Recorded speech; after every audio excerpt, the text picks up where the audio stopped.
সুপ্রিয় বন্ধুরা, আমরা শিলিগুড়ি দার্জিলিং মোড় থেকে একটি সাফারি গাড়ি নিয়ে গোপালহারা এসে পৌঁছালাম। এই হোটেলে আমরা সবজি, মোমো এবং কফি খেলাম। বন্ধুরা, আমরা নামবিহীন হোটেলে চা বিরতি দেওয়ার পর থেকেই ঘন কুয়াশার মধ্যে পড়লাম। চলুন যেতে যেতে আপনাদের দার্জিলিংয়ের ইতিহাস সম্পর্কে কিছু কথা বলি।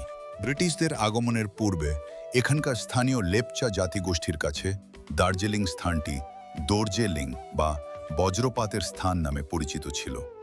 Oxford concise dictionary of world place names অনুসারে দার্জিলিং নামটির উৎপত্তি তিব্বতী শব্দ দোর্জে বজ্র ও লিং স্থান বা দেশ শব্দ দুটি থেকে, যেখানে বজ্র হল হিন্দু ধর্মের দেবতা ইন্দ্রের অস্ত্র। দার্জিলিংয়ের ইতিহাস সিকিম, নেপাল, ভুটান ও ব্রিটিশ ভারতের ইতিহাসের সঙ্গে অঙ্গাঙ্গিনভাবে জড়িত। ঊনবিংশ শতাব্দীর প্রথমার্ধত পর্যন্ত সিক্কিম রাজ্য দ্বারা দার্জিলিং সংলগ্ন পাহাড়ি অঞ্চল এবং নেপাল রাজ্য দ্বারা শিলিগুড়ি সংলগ্ন তরাই সমতল অঞ্চল শাসিত হতো। 1780 খ্রিস্টাব্দ থেকে নেপালের গুর্খারা সমগ্র পাহাড়ি অঞ্চল অধিকারের চেষ্টা শুরু করলে সিক্কিম রাজ্যের ছোসরগাল তাদের সঙ্গে যুদ্ধে জড়িত হয়ে পড়েন। ঊনবিংশ শতাব্দীর শুরুর দিকে নেপালিরা তিস্তা নদীর তীর পর্যন্ত সিক্কিম সেনাবাহিনীকে হঠিয়ে দিতে সক্ষম হয়। এই সময় সমগ্র উত্তর সীমান্তে নেপালিদের বিজয়যাত্রা রুখতে ব্রিটিশরা তাদের বিরুদ্ধে যুদ্ধে অবতীর্ণ হয়। অষ্টাদশ শতকের চতুর্দশ খ্রিস্টাব্দে সংগঠিত ইঙ্গ-গুর্খা যুদ্ধের ফলে গুর্খারা পরাজিত হয়ে পরের বছর সগৌলি চুক্তি স্বাক্ষর করে। এই চুক্তির ফলে সিক্কিম রাজ্য থেকে অধিকৃত মেচি নদী থেকে তিস্তা নদী পর্যন্ত সমস্ত অঞ্চল নেপালিরা ব্রিটিশ ইস্ট ইন্ডিয়া কোম্পানিকে সমর্পণ করতে বাধ্য হয়। অষ্টাদশ শতকের 17 খ্রিস্টাব্দে তিতালিয়া চুক্তি স্বাক্ষরের মাধ্যমে ব্রিটিশ ইস্ট ইন্ডিয়া কোম্পানি এই অঞ্চল ছোসরগালকে ফিরিয়ে দিয়ে সিক্কিম রাজ্যের সার্বভৌমত্ব সুনিশ্চিত করে। অষ্টাদশ শতকের শেষ দিকে ব্রিটিশ ইস্ট ইন্ডিয়া কোম্পানির এক প্রতিনিধি দল নেপাল সিক্কিম অঞ্চলের সীমান্তে তাদের যাত্রাকালে দার্জিলিং অঞ্চলে অবস্থান করার সময় এই স্থানে ব্রিটিশ সৈন্যবাহিনীর স্বাস্থ্য উদ্ধার কেন্দ্র নির্মাণ করার সিদ্ধান্ত নেন।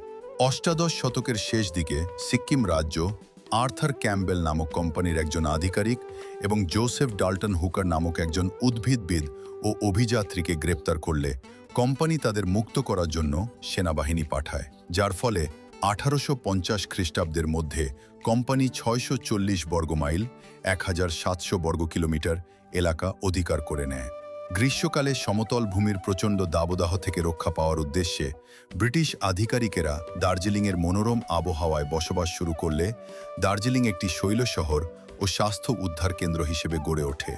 আর্থার ক্যাম্বেল ও রবার্ট নেপিয়ার এই শৈল শহর গঠনে অগ্রণী ভূমিকা নেন। তাদের এই প্রচেষ্টার ফলে 1835 থেকে 1849 খ্রিস্টাব্দের মধ্যে পাহাড়ের ঢালে চাষাবাদ ও ব্যবসা বাণিজ্য শুরু হলে দার্জিলিংয়ের জনসংখ্যা শতগুণ বৃদ্ধি পায়। বন্ধুরা, আমরা হোটেল প্রধান রেসিডেন্সিতে এসে পৌঁছালাম। পরের দিন সকালে আমরা হোটেল থেকে বের হয়ে দার্জিলিং ঘুরতে বের হলাম।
জোহর পাহাড়, দার্জিলিং, পশ্চিমবঙ্গ, ভারত।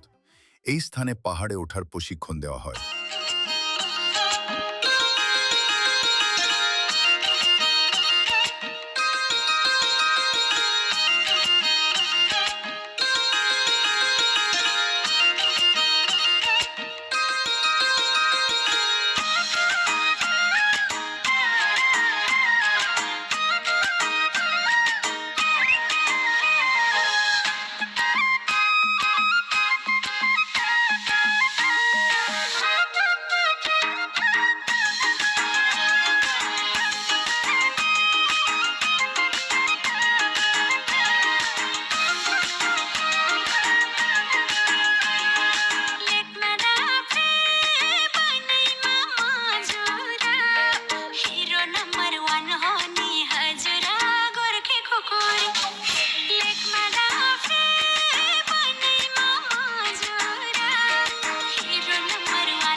সিঙ্গামারি রোডে সেন্ট জোসেফ হাই স্কুল।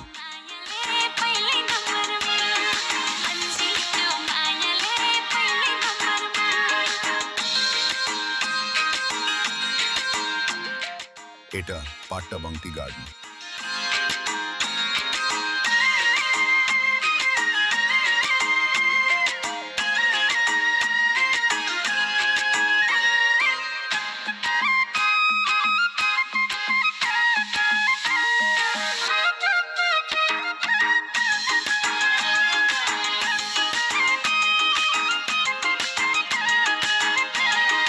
বন্ধুরা, আজকে আমরা আমাদের এই ভিডিওটি এখানেই শেষ করছি। পরবর্তী পর্ব দেখার জন্য সবাইকে আন্তরিক আমন্ত্রণ রইল।